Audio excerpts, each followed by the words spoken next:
নিউটাউন রাজারহাট সংলগ্ন ভাঙর যেখান থেকে শুরু হচ্ছে বলা যেতে পারে, একটি খাল পার রয়েছে।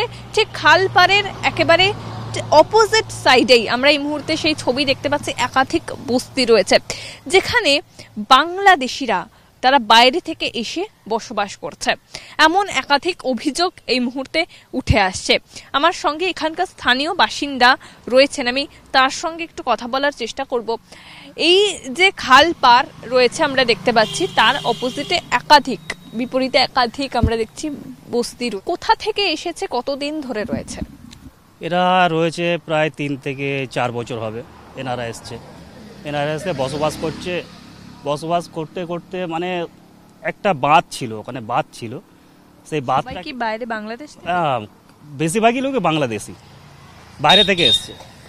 এবার এনারা হচ্ছে এখান থেকে খাল পারে, এটা আছে ক্যানেলের জায়গা। ওনারা কিছু টাকা পয়সা দিয়ে কিনে ওই ঘরটা বেঁধে আছে। সব লাইনে এখানে যতগুলো বাড়ি দেখছেন সব মানে বাইরের লোক। আমরা তো এখানে স্থানীয়, আমরা ওখানে মাছ চাষ করি, আমাদের ভেড়ি আছে।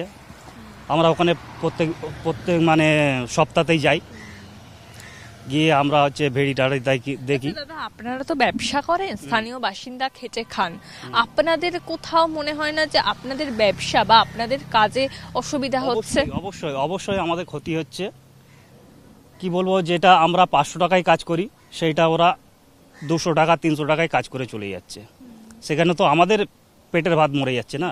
যেখানে সবজি আমরা 20 টাকা কিনে খাই, সেখানে সবজির দাম আরো বেড়ে 30 টাকা হয়ে যাচ্ছে। এটা তো হওয়া তো উচিত নয়। কিন্তু সরকার কি কিছুই দেখে না? দেখবে কোথা থেকে? সরকার তো অন্ধ, দেখবে কোথা থেকে? তা আশ্রয় তো কারা দিচ্ছে? সরকারই তো দিচ্ছে।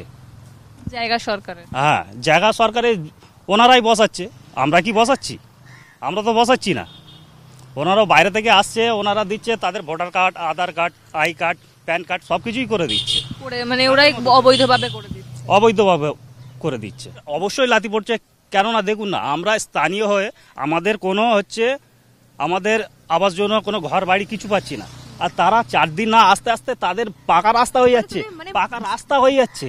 আপনার হচ্ছে লাইন চলে আসছে, মিটার চলে আসছে, তাদের কি করে আসছে? আমরা স্থানীয় হয়ে সেটা আমরা পাই না। এটা হবে কেন?